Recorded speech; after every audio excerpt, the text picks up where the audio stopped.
것이니라. 아멘. 할렐루야. 여러분, 이 말씀만 읽어도 여러분 마음에 다가오지요. 네. 여러분, 행복이란 무엇입니까? 행복. 야, 나 행복하다. 나 오늘 정말 행복한 마음 있고 정말 행복하다라고 고백하는 그 행복이 뭐냐 하는 거죠. 누구나요 다 행복을 바랍니다. 여기 나 행복하지 않아도 좋은 사람 계시면 한번 손 들어보세요. 제가 점심 사드릴게요. 난 행복하지 않아도 좋다. 어떤 분이 이렇게도 말하고 계세요. 예수 믿는 사람은 행복을 추구해서는 안 돼 라고 말하는 사람도 있어요. 여러분, 그거 듣지 마시길 바랍니다. 예수 믿는 사람이 제일 행복한 존재라고 어제 말씀을 드렸습니다. 하나님을 신뢰하고 하나님을 믿는 사람이 행복한 사람이에요.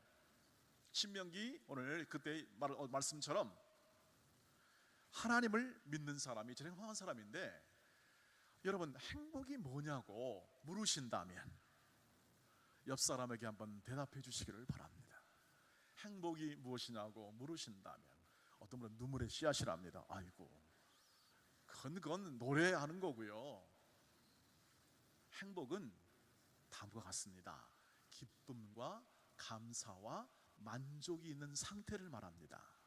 행복이라는 건 기쁨이 있으면 행복한 거예요. 그 다음에 감사가 있으면 행복한 겁니다. 그다음에 사람이 만족이 되잖아요. 만족. 여러분, 배가 고팠는데 아주 좋은 음식을 가지고 밥을 먹었다. 그러면 어떻습니까? 만족이 되는 겁니다. 그러면 행복한 상태가 오는 거예요. 그러니까 기쁨과 감사, 그리고 우리가 말하는 복됨의 상태, 복을 우리가 느끼잖아요. 야, 이 사람 정말 복스럽다. 혹은 여러분 손자 손녀를 보면 어떻습니까? 여러분, 제가 어제 지나가다가 어떤 아는 분의 손자를 데리고, 요즘엔 황혼 육아가 많잖아요. 저기 그 할머니 할아버지가 이렇게 많이 봐주잖아요. 많이 봐줍니다. 그래서 보니까 그 할머니랑 손자랑 너무 똑같아요, 얼굴이. 근데 저는 이상하지 않아요. 왜냐하면 제 아들과 제가 너무 똑같으니까, 저는 익숙하니까 뭐 별로. 근데 보니까 행복해. 왜냐하면 손자를 보면 행복한 거예요. 왜냐하면 마음에 흡족한 마음이 들죠. 너를 보니까 행복하다. 정집사님 어떻습니까? 맞습니까? 네, 행복하십니까? 네. 여러분, 다 행복해요. 그게 바로 만족, 고맙기도 하고, 네가 있어서 고맙다. 여러분, 근데 아빠 힘내세요, I'm your energy, 내가 행복하게 이렇게 그러면 여러분 얼마나 마음이 기쁩니까? 그럼 그 느낌, 그 상태, 그런 과정, 이것을 일컬어 행복하다 이렇게 말을 하죠. 여러분, 그래서 그 행복을 계속 누리게 하시는 하나님의 의도는 우리의 구원이지요. 구원. 근데 그 구원이라는 것은 바로 구원을 하는 과정 속에서 수많은 요소들로 이루어지는데, 그 중에 가장 중요한 게 우리의 행복입니다. 하나님이 우리를 행복하기를 원하세요. 내가 구원받았는데 행복하지 않다, 이런 게 없는 거예요. 그래서 여러분, 행복이라는 생각을 하면 어떤 분은 금욕주의나 고행하는 사람들은 그건 예수님께서 원하지 않는 거다라고 이렇게, 그래서 얼굴을 이렇게 좀 약간 어둡게 평간한 것처럼 이렇게 하시는 분도 가끔 계세요. 여러분, 그분은 그런 형태의 스타일로 신앙생활 하신 분이다, 이렇게 생각해 주시기 바랍니다. 하나님이 의도하시는 것은 이겁니다.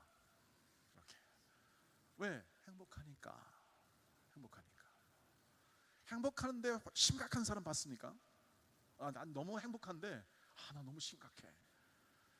여러분, 하나님께서 우리를 어떤 때는 어려움과 힘듦 가운데 놓을 수 있습니다만, 그러나 근본 하나님께서 우리에게 허락하신 삶의 가장 중요한 것은 구원의 삶, 행복한 삶이다. 오늘 말씀을 보시면 다윗이 이렇게 기도합니다. 시편이니까 기도의 노래라고 할 수 있겠는데요, 오늘 말씀을 읽어보셨잖아요. 여호와를 뭐하라? 기쁨이 행복군의 단어입니다. 여러분, 하나 먼저 얘기할 것은 행복이라고 말할 때 그 행복을 표현해주는, 행복한 상태를 표현해주는 여러 가지 행복한 단어들이 많습니다. 신약성경과 구약성경 안에, 성경 안에. 그게 뭐냐면 기쁨, 복되다, 기쁨, 복되다, 그 다음에 찬란하다, 이런 표현들 있잖아요. 그 다음에 아주 참 만족스럽다, 이런 표현들은 전부 다 행복을 표현하는 단어들입니다. 그것을 여러분 읽을 때마다 행복, 그렇게 생각해도 좋겠습니다. 이번 새벽기도 하면서 우리가 행복에 대한 주제를 얘기할 때 다 행복과 같습니다. 그래서 여러분, 오늘 다윗이 하나님을, 여호와를 기뻐하라, 저가 내 마음에 뭘? 소원을 이루어 주신다. 왜 우리의 소원을 이루어 주실까요? 왜? 기뻐하니까. 그분을 행복해 하니까. 그분 모시고 사는 게 행복하니까. 사실은 왜 기뻐하냐면 바로 우리를 행복하게 하시는 분이 누구냐? 하나님이시기 때문에 그렇습니다. 우리를 행복하게 하시는 분이 하나님이시에요. 그리고 그 행복을 누리도록 어떻게 합니까? 마음의 소원을 하나님께서 이루어 주십니다. 여러분, 절대 어려운 일이 있어도 하나님의 생각은 언제나 우리의 미래, 우리를 위한 미래의 그 소망은 뭐냐면 하나님은 우리에게 평안입니다. 평안. 그리고 우리로 하여금 삶을 살아가게 될 때 언제나 소망을 가져다주는 생각을 하나님이 날마다 우리에게 불어주십니다.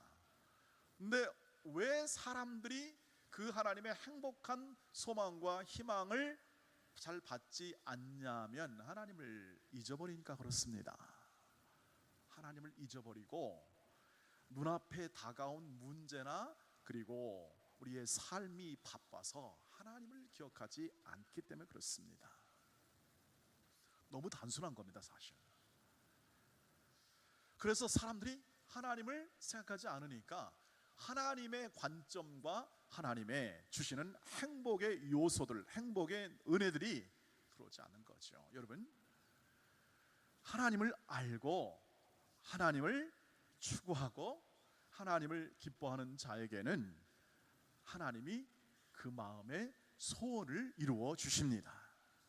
예레미야는 그렇게 어려운 순간, 나라가 어려운 순간, 모든 이 여건이, 다른 사람이, 많은 사람들이 하나님을 배반하고 하나님을 따라가지 않는 그 순간순간에도 뭐라고 얘기했냐면 여호와께 돌아오라고 그랬습니다. 하나님께 돌아와라. 너희가 지금이라도 돌아오면, 하나님께 나오면 너희가 회복하게 될 거다. 왜냐하면 지금 너희가 절망 가운데 있지만, 나라가 풍전등화처럼 내 절망 가운데 있지만 너희를 향한 내 생각은 뭐냐면 절대 재앙이 아니다. 희망과 소망이다. 여러분, 희망과 소망이 가득 찬 상태를 뭐라고 한다? 행복한 상태다. 행복이다. 그런데 사람들은 그 행복을 모르니까 못 누리는 겁니다. 제가 가장 가슴 아픈 건 이걸 하나님을 알고 찾아왔는데도 모르고 못 누린다. 그러면 그건 더 힘든 얘기고요. 여러분, 다행히도 하나님이 우리가 그 행복을 알도록 성령께서 저와 여러분을 부르신 겁니다. 부르셨어요. 그리고 그 행복을 누리게 하십니다. 그것이 바로 은혜라고 하는 겁니다. 은혜는 절대 내 힘으로 되는 게 아닙니다. 은혜는 그냥 값없이 받는 거잖아요. 은혜의 선물은 값없이 받는 거예요. 값없이 받아서 그것을 누리라고 하는 거예요. 그러니까 많은 믿음의 사람들이 뭐라고 표현했냐면, 야, 이게 무슨 은혜냐, 세상에 나 같은 사람도 하나님이 은혜를 주셨네 라고 그 마음에 너무너무 감사하고, 감사가 나오니까 뭐가 나와요? 기쁨이 나오고, 감사와 기쁨은 대표적인 행복의 표현이잖아요. 그 행복한 삶을 언제 어디서나 누렸던 겁니다. 힘들어도 누릴 수 있어요. 힘들어도 내 삶이 넉넉지 않아도 그 행복은 누릴 수가 있는 것이죠. 그리고 내 앞길, 여러분 젊은이들 요즘에 앞길 때문에 너무 많은 고생하잖아요. 그리고 직장을 찾기 위해서 지금은 보통 대학도 4년 다녔는데 이제부터는 5년씩 다닌대요. 되게 직장 잡으려고 한 1년은 어렵다는 얘기죠. 얼마나 힘들면 헬조선이라는 말이 나왔을까? 해분조선, 천국조선인데 왜 헬조선이라는 말이 나왔을까? 힘들다 이거죠. 힘들다. 그렇죠. 왜 안 힘들겠습니까? 다 힘든 삶을 살아갈 수밖에 없는 것이 바로 죄의 결과거든요. 탐욕, 더 많이 가지려고 하고 남의 거 뺏으려고 하고. 여러분 나라마다 국익이죠. 국익을 위해서 그러잖아요. 그게 뭡니까? 나라 이기주의죠. 따지고 보면 나라 이기주의입니다. 자기 국익을 위한다. 여러분 상생해야 되죠. 나라가 상생해야 그게 맞는 개념인데 나라마다 자기 국익을 위해서는 절대 포기하지 않습니다. 여러분 왜 한반도가 이렇게 지금 어렵습니까? 다 국익 때문에 그렇습니다. 다 국익, 자기 나라. 독재자는 독재 체제 유지하려고, 또 중국은 중국대로, 러시아는 러시아대로, 일본은 호시탐탐, 그 다음에 미국은 또 전체를 세계를 제패하려고, 다 자기 나라 국익 때문에 그런 거 아니에요. 그래서 이렇게 힘든 겁니다. 그저 다 서로 평안하고 잘 살기를 원하시는 하나님의 그 생각대로만 하면은 평안히 거할 때도 불구하고 사람들은 다 자기 욕심대로 하는 게 이 세상이잖아요. 그러니 얼마나 힘들겠습니까? 더군다나 최고도의 우리나라가 세계에서 가장 경쟁 강도가 심해요. 어제 대통령께서 이렇게 말했다고요. 이제는 너무 힘들게 하지 말자. 저도 그래서 그렇게 생각했어요. 제가 한순간 3주가 아니라 너무 힘들게 하는 거 아닌가, 우리 성도들을 너무 힘들게 하는 게 아닌가. 아니 직장도 가야 되고, 그리고 또 일도 해야 되고, 오늘도 밑반찬 봉사도 해야 되거든요. 근데 너무 힘들게 하는 거 아닌가, 그 생각을 해봤습니다.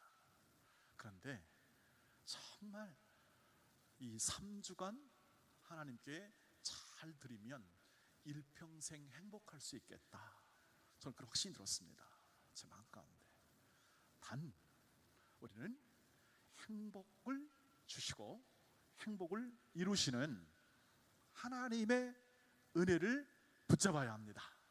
그것을 순종하며 살아가는 거죠.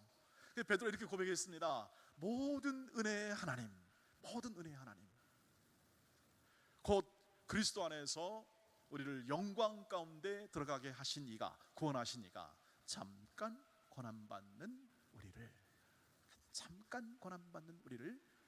친히 견고하게 하시고 강하게 하시고 터를 견고하게 하시리라. 즉 행복하게 하리라.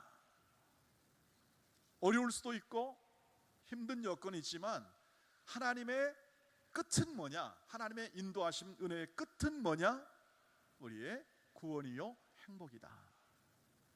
그래서 어제 말씀했습니다만 이스라엘 백성들아 복된 자여, 이렇게 표현하잖아요. 너희를 복된 자여.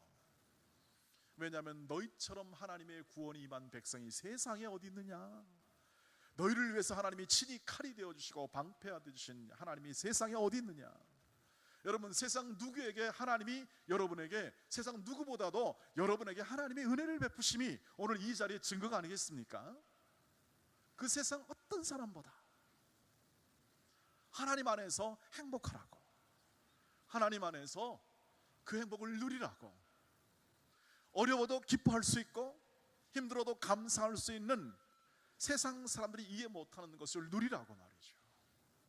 우리가 원하는 바는 아니지만 우리가 갖고 있는 모든 삶의 요정 속에서 있는 어쩔 수 없이 내게 다가오는 힘듦과 고통이라 할지라도 주 예수 그리스도 안에 있는 그의 사랑과 그의 은혜를 통하여 우리는 행복을 누릴 수밖에 없는 존재로 우리를 부르심을 확인하시기를 바라고, 그것을 믿으시기를 바라고, 그 안에 거하셔서 주 안에서 기뻐하라, 주 안에서 감사하라, 항상 기뻐하라, 쉬지 말고 기도하라, 범사에 감사하라 하는 것들이 내 안에서 이루어질 수 있도록 그 행복한 인생을 추구하시기를 바랍니다. 새벽을 깨우면서 추구하시기를 바랍니다. 그것이 내 안에서 삶의 가치가 되고 피가 되고 살이 되어서 그렇게 실제로 누리며 사시기를 주의 이름으로 축복합니다. 그 삶을 진행할 때 우리는 말할 수 없는 하나님이 주시는 또 다른 기쁨을 넘어 평강, 이 행복군의 행복한 삶에서 이루어지는 많은 행복의 단어들이 실제 우리 삶 가운데 누려지게 될 것입니다. 그 여정을 계속하십시오. 그리고 계속 진행해 나가시기를 축복합니다. 이것을 말씀을 들을 때마다, 기도할 때마다 주여 나는 행복한 존재임을 감사하며 그 행복한 삶을 하나 누릴 수밖에 없는 이유는 하나님이 그 일을 행하시기 때문입니다. 하나님이 내 소원을 들어주시기 때문입니다. 하나님이 내 마음에 주의 영광을 향한 꿈과 생각을 기억하시고 인도하시는 분이시고, 내가 비록 연약할지라도 하나님은 신실하셔서 능력으로 나를 세워주시고 내 가정을 세워주시는 분임을 믿습니다 하는 마음을 가지고 오늘도 행복하시기를 바랍니다. 행복한 풍성함이 누려지시기를 축복합니다. 우리 찬송하도록 하겠습니다. 주는 완전합니다. 우리 4번 찬송으로 찬송하고 함께 기도하는 시간을 갖도록 하겠습니다.